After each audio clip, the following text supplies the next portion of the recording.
Hi guys, welcome back to my channel. My name is Matthew Fayisa and I'm a third year medical student studying at King's College London. This video is a bit different to the usual content I produce. Usually I produce sports injury analysis videos where I look into the recent injury reports and injury history of certain players. However, this video is the start of a new series I'm creating. It's a day in the life / honest review / kind of insight into my life. It's going to start with a few honest reviews of my first year and second year and kind of a discussion about what I could have done differently and my general experiences at uni. This is the first episode, so we're going to go all the way back to my first year. So that would be September 2017, roughly is when I started.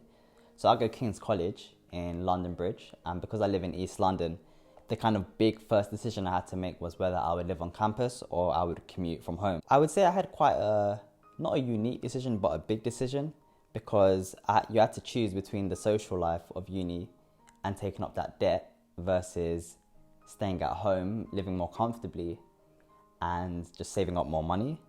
So with my own aspirations of kind of getting into real estate when I'm older, I thought it wasn't worth living on campus at first, because despite the kind of social life and the social aspect of living on campus, living in London is quite expensive. So generally uni accommodation in King's costs around 9 to 10k. So if you think about it, for the first year you'd be spending about 9k on tuition fees and 9 to 10k again on just living expenses.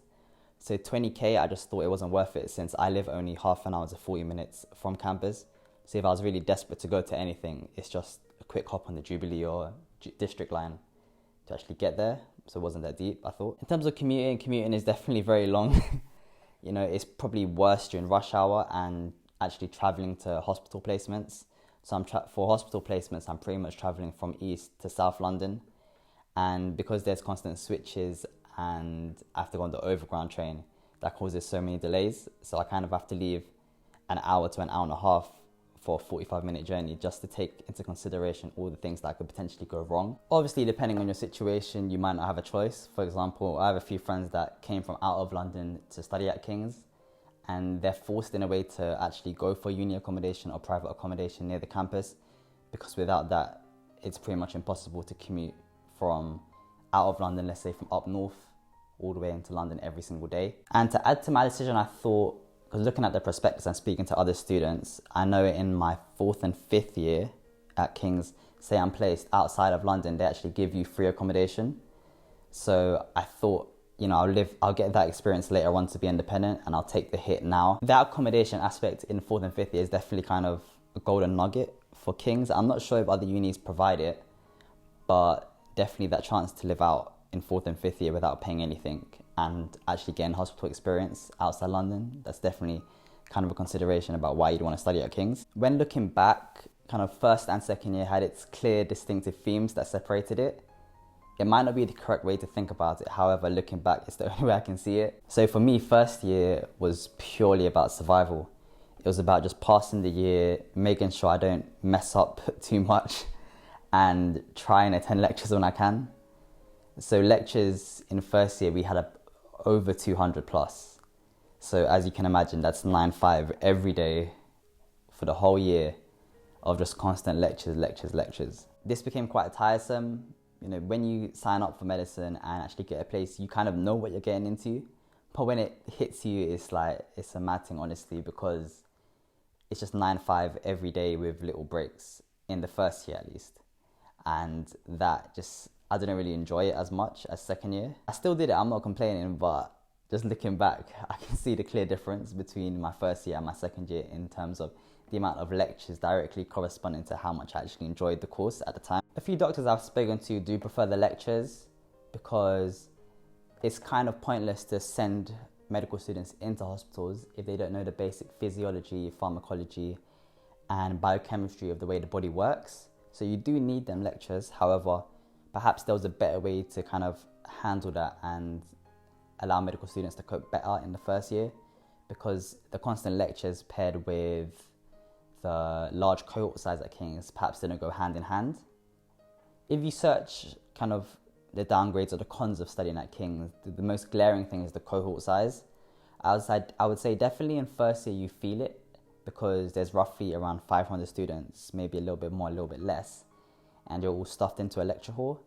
So I'd say you definitely feel like a small fish in a big pond, versus in second year, where you feel like a big fish in a small pond on wards, in the sense that even though you haven't got any particular role when in hospital, because you're in pairs versus in large group, you kind of get that individualized teaching.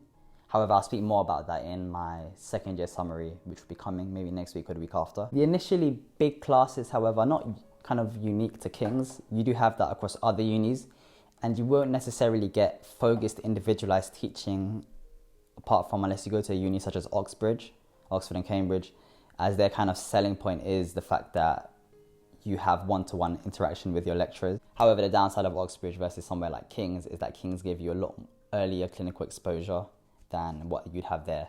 So it's kind of the balance you have to choose, really. Also, the initially big class sizes are not that much of an issue as you progress through the years, as you're more in hospital and you have more closer interaction with certain doctors and in certain fields. Also at King's, you have London at your disposal.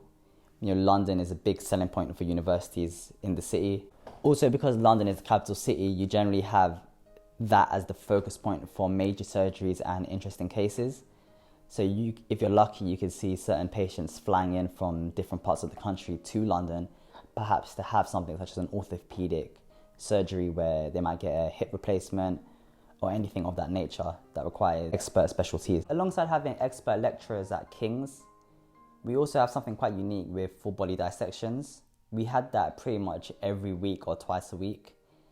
And that, I believe, is quite unique in the sense that a lot of my other friends at other unis have something called pro sections, where the body is already dissected for them and all they have to do is examine it. Whereas we have like a full body where we can kind of practice our surgical skills and actually learn more about the anatomy. I think, if I'm not mistaken, that's because King's is kind of like the central hub for cadavers, which are full bodies donated for scientific practice. So it becomes a lot easier for them to actually supply bodies for us to practice on. That is the upside to King's, as this experience kind of desensitizes you to actually doing surgical work and seeing people that are ill, or in this case, dead bodies. It's quite a shock at first. However, you kind of get used to it, and by the time you're in hospital, it's a bit more natural for you to be around it. Dissections were really good, and it was really good for teaching the anatomy in particular. However, the big thing is, or the big mistake that I made, was sometimes going in unprepared. I found out quite early on that if you go in with no knowledge, it's pretty much useless, and you're just cutting up random stuff without knowing the significance of it.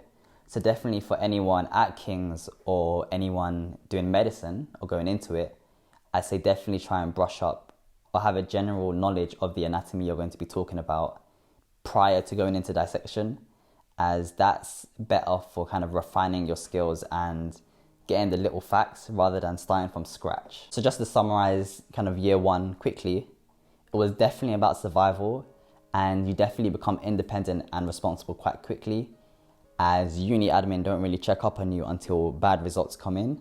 So if you've fallen behind and you're not aware of it, you generally won't know that until your results come in and they're not as good as you expected it to be. So definitely going into the year, I kind of tried to set up a timetable where I'd get all my lectures done in time for exams, where I'd have a good amount of time to actually revise and solidify the content rather than cramming in unnecessarily at the end. So definitely anyone going into medicine for the first year, try and set out a rough timetable where it allows you to kind of plan your week and plan what you're going to do so you get everything done. Aside from the lectures, year one is all about preparing you for the clinical environment.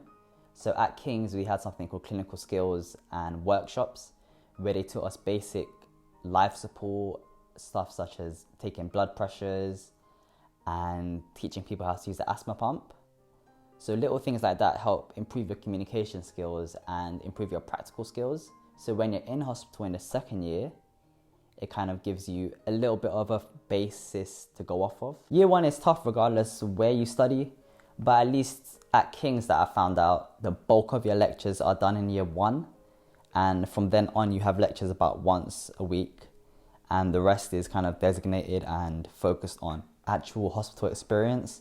So that I was definitely proud to hear about, as I enjoy the hospital side a lot more than the lecture and theory side. At the end of year one, I set kind of goals for the next year, how I wanted to improve on and kind of correct the mistakes that I made in my first year. So for my goals going into year two, it was all about progression, not necessarily focused on grades. However, it was more aligned with kind of finding myself as a person and kind of taking steps to kind of improve my characteristics and take risks.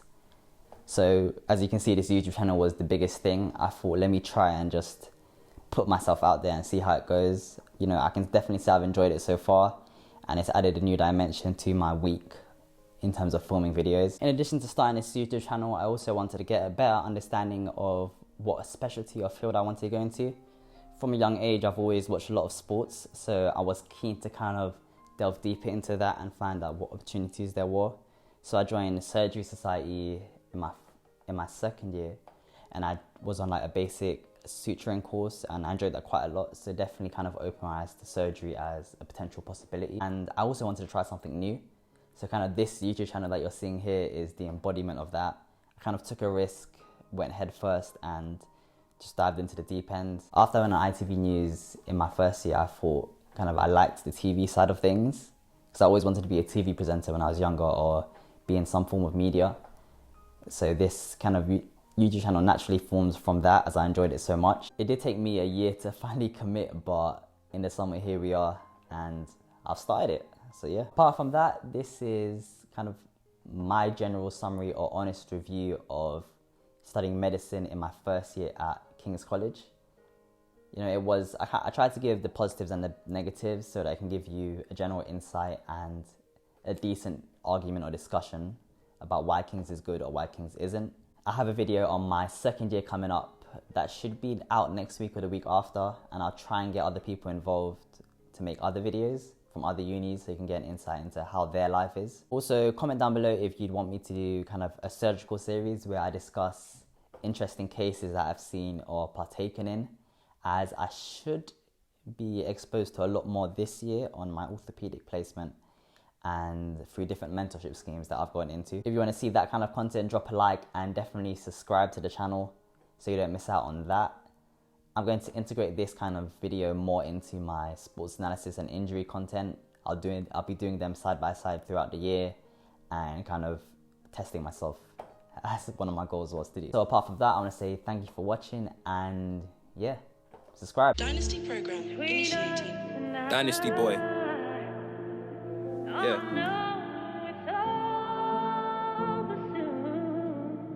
Yeah. I had to get out at end, so hopefully I could focus on music fully. So I went back to uni to find out the distraction of being fresh as tripled the amount.